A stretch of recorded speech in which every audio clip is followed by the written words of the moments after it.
Coach, you talked about statistics earlier. Did you look at who had the best defense against the pass, by any chance? No, I missed that one. Probably, I'm sure it's Jacksonville. Yeah, it Yeah, is. yeah. Can you talk about what kind of defense they're going to throw at you? And, I know we have a relationship with their defense. Right.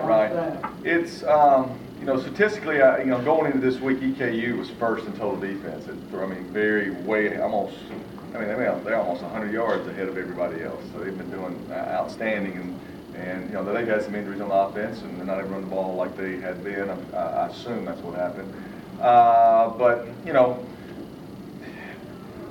our thing is this: it's just like against Southeast Missouri. If it takes us running the ball 50 times, whether we're in 10 personnel or 22 personnel, whatever, that's what we'll go in this game and do. If you're going to let us throw the ball around all day, then that's what we'll do as well. But our opponent does a nice job taking some things away from you, try to make you one-dimensional. Other opponents like SEMO is bend don't break type deal, make you make mistakes. Our opponent this week is going to try to take away from you what you do well, make you do something that you don't particularly do well, and it becomes a numbers game. Our defense is kind of like that too. You want to have more guys in the box than you can block. And that way, the ball's got to be thrown. So, without getting in too much game plan situation, that's what we'll see this week. But now they're very talented on the back end. Very talented on the back end.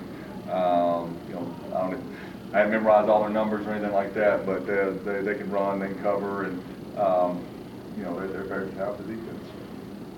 What about on offense? It starts running football.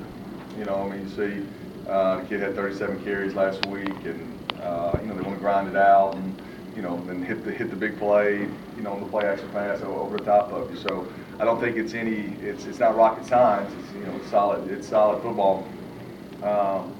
But they're more traditional, old school than similar to us in the past. There's not a whole lot of difference with schematically of what we did 3 years ago as far as that our two-back stuff. But runs coming at you, can you stop it?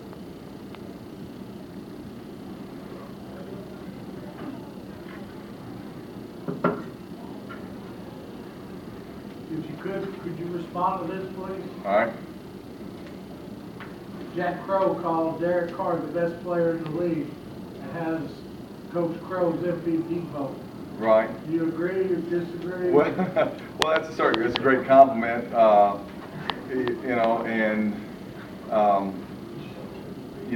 he'll have to play like an MVP in the next 3 weeks, for us to continue getting better. But Coach Crow's been doing this a long time, and I listen to his press conference weekly, and usually everybody they play has got somebody on there that's the best running back or the best quarterback or the best wide receiver.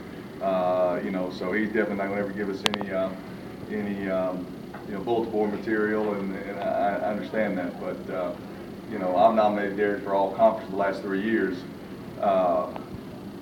He ain't got it, so I certainly believe it. I don't, so hopefully he can continue to make believers out of the rest of the conference. Well, at least we know we got one vote since you're not going to vote.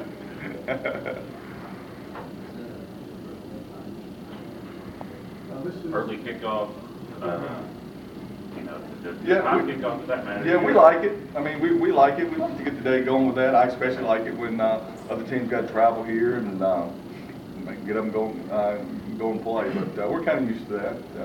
You have breakfast for pregame instead of your normal day. It's a great day when you win. You got an early game, and you got the rest of the day to spend with your family and friends. If you don't, it's not a lot of fun. Who'd you watch Saturday night? A bunch of them. I sure did. I watched a lot of them. Well, of course, I had to watch Mississippi State, Alabama game, and I saw some pictures of where Derek was. I'll have to ask him where he was Saturday. He went to Tuscaloosa, and so I saw that. But that, the Ole Miss, Arkansas, the Tennessee, South Carolina, just need to watch. I didn't watch it for 9 hours. Sorry, guys. I saw the last 10 minutes. It was good. Because I didn't watch it. I did see the last 10 minutes, so. It was nice to be able to watch it from beginning to end. Very impressive defense. Although the last 10 minutes was when they put the pounding on He did. So That was thank impressive. you for watching. That was impressive. That was very impressive. Anything else? With this stretch you got into the season, are you, while you said the focus was on y'all this week, how much, or if any, are you expecting a little bit more of a little bit of hopping stuff this week? I would think so, for two reasons. One, you're coming off the off week. Two, I mean, you know, they read the newspaper. They you know, they see what opportunities out there for them. And so, you know, I definitely think, you know, and last year too, this is something else. I mean, we felt like we played well enough to win the game last year on the road, and we didn't close that game out. And so that's something that sticks in all of our, you know, in our minds is, you know, and there's several teams that we played that we didn't finish things out, and we've got those 3 games in a row. The last 3 games are 3 of the 4 that we lost last year that we had the lead, and then we didn't close it out. So, you know, we'll see if we've grown, we'll see if we've matured. Now, you know, every team's different. Our team's certainly different from last year, and those teams are different too. But still, it's the same university, same colors, and you know, but that's something I'll definitely bring up to our team today is about, you know, those last 3 and this one in particular of putting yourself in a situation to win it, and last year you didn't do it. So have we matured?